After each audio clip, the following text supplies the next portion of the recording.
Alrighty, everybody, welcome back to another episode of Devil's Den. Tonight, the New Jersey Devils took on the New York Islanders and win in regulation, bringing home another 2 points.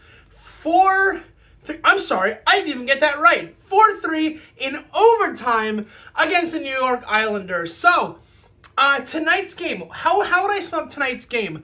A game of actually really good hockey for the Devils, ending with a little bit of a horror show, and then coming back to take it to overtime, only to win it, to bring it back in regulation, tie it up, send it to overtime, and then win it in overtime, bringing home those sweet 2 points against a Metropolitan Division rival. So, once again, Devils win 4-3 in overtime. Overall, I'm going to say it. Devils played pretty freaking well tonight. There's not a whole lot of issues that I have, except for maybe the end of the third period, but we'll get there. Devils played really great. It's great to see Jack Hughes getting his legs under him again. It's nice to see him doing his little, circle, enter, go around the net, come back up to the point, go back down around the net, come back up to the point again, and doing his little circle of wait, hold, as Jack is looking for literally anyone that he can either set up a play or shoot. The guy reminds me of a vulture. That's what Jack Hughes reminds me of right now, where they're constantly circling, and they're waiting for the exact time to strike. It's almost like a mix between a vulture and a snake. They're sitting there patiently waiting for the correct time, for the right pass, for the right shot. And Jack ends up getting it done for us. He ends up getting his 6th and 7th goal of the season. I'm pretty sure he should be coming up on almost 20 points at this point, which is great to see, because even if Jack isn't necessarily scoring a ton of goals, his utility as a player, and I know that I've spoken a little bit, I wouldn't say badly. I've criticized Jack at the beginning of the season, with him sort of getting off to a cold start. We weren't sure if it's the injury, but now that Jack is back to playing like we all know that he can, he's still going to be a point-per-game player, which, again, is I think the bare minimum that we want from Jack Hughes at this point. Mercer also had a big night. Guys like Nason also had a big night tonight, especially in the third period, which we will get to. But overall, I think the team played pretty well. First period was a little so-so, but nothing really huge to critique.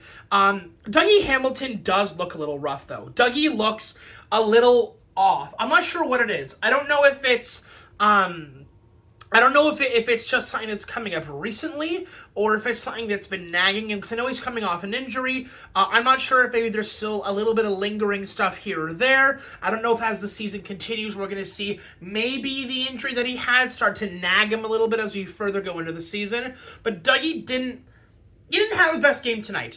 And I'm willing to sort of look past it a little bit. It is Dougie Hamilton, who is supposed to be our number one defenseman. With the additions of guys like Pesce, Dillon, and Siegenthaler having an absolute rebound year compared to the atrocity that we saw from Siegenthaler last year, I'm willing to give Hamilton the benefit of the doubt, and sort of give him the ability to, if he has a couple of bad games and then he snaps out of it, that's one thing. But if it does tend to be a trend of his play continuing to diminish and affecting the team, then maybe we have a little bit more of a talk. But yeah, Dougie didn't have the best game in the world, but I think overall the team tonight did pretty freaking well. Islanders are one of those teams where, with New Jersey, it feels like a coin flip most nights we play the Islanders. Islanders are one of those teams where it's we should be able to beat these guys, because we're far more talented than they are.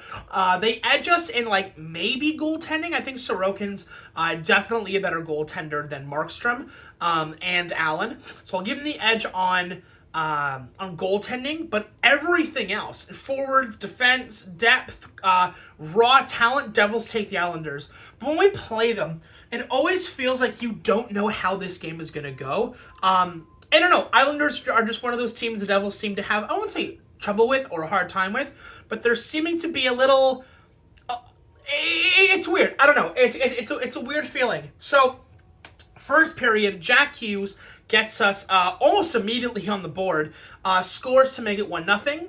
The Islanders return fire and make it 1-1. And that's basically how the game is going to stay all throughout the second period and pretty much all through the third period, except for the last 5 minutes or so of the game. So the last 5 minutes of the third period, the Islanders scored 2 goals in, I would say, like a minute to a minute and a half range. And the Islanders go up 3-1 with like 3.5 to like 5 minutes remaining in the third period, and I go, oh shit, here we go again. Like, it's like we play so well all game, and then like the very tail end of the third period, I'm not going to use the word choke because they didn't, but like it just seems like they either caught the Devils out of gas, or something just went wrong, or people misread things or miscued things or missed certain assignments.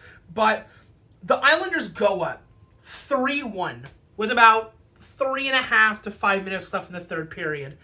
And a minute goes by. 2 minutes go by. We go down to about 2 minutes left in the third period. New Jersey pulls their goaltender. There's 2 minutes left in the third. Islanders are up 3-1. I'm sitting there biting my nails going, okay, here we go. Like, can I make the comeback? I see Markstrom get pulled. And they crash the net like no one's freaking business.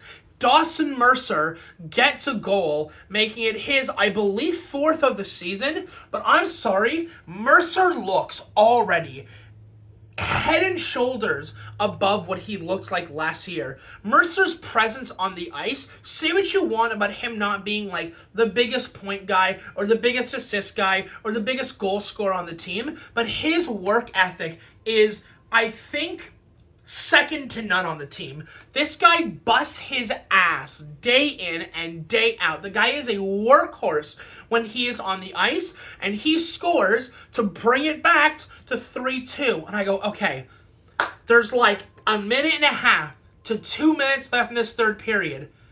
30 seconds goes by. It's 3-2. A minute goes by. We've got like 50 seconds left in the third period. Again, empty net New Jersey. Markstrom leaves. We're in their end. We're hemming them in. We've got 50 seconds, 45 seconds. And with an assist from Jack Hughes, Steven Nason ties the game to make it 3-3 with seconds to spare in the third period. And I'm thinking, okay, honestly, guys, just dump the thing. Just, you get the puck, dump it back in their end. I don't even care if it's icing at this point. Just get to overtime. Please, for the love of God, get to overtime. And we do. We go to overtime. I run up for a glass of water. I run out of my basement where I'm watching the game to get a glass of water. I come down, and 10 seconds later, I've missed nearly the entire overtime, and I see Jack Hughes score to win the game 4-3 in overtime. So I go back on the Sportsnet app, and I end up rewatching the overtime. And the Islanders are like all over the Devils in the overtime. Completely all over them.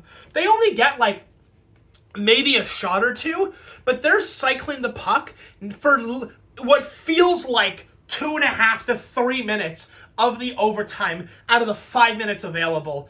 They screw up. They turn the puck over, and Jack Hughes on a freaking breakaway charges the net and dekes out Sorokin to end the game, scoring for a second of the night, and the Devils win 4-3 in over. I don't know why that's a question. 4-3 in overtime.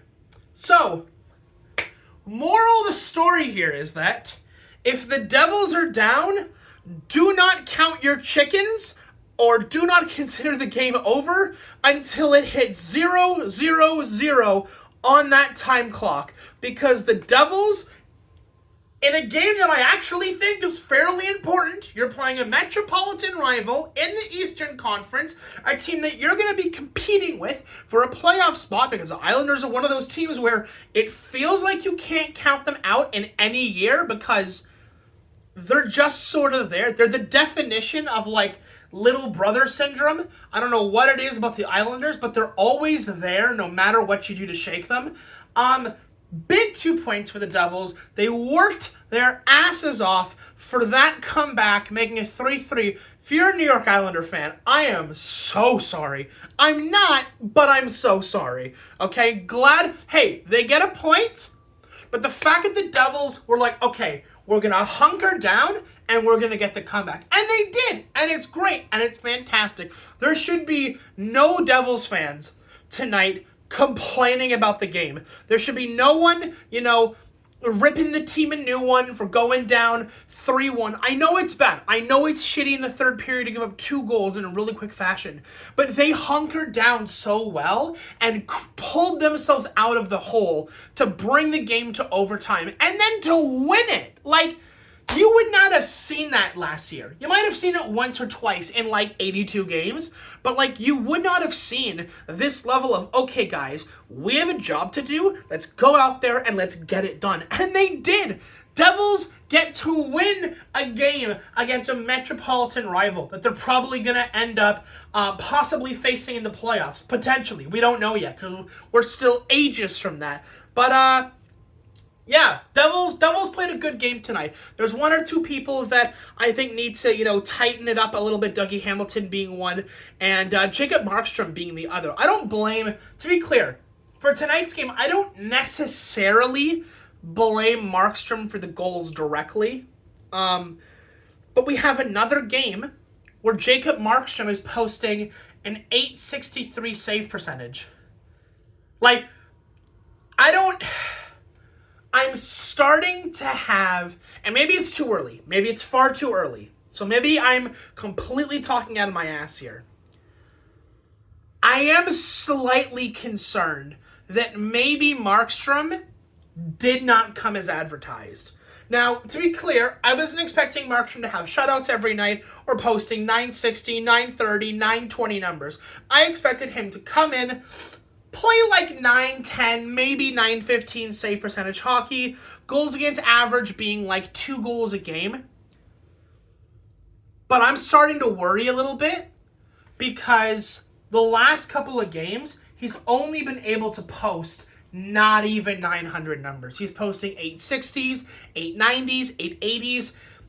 And again, to be clear, I don't necessarily blame Markstrom for the goals because not all goals are goaltenders' fault. Sometimes it is, sometimes it's not.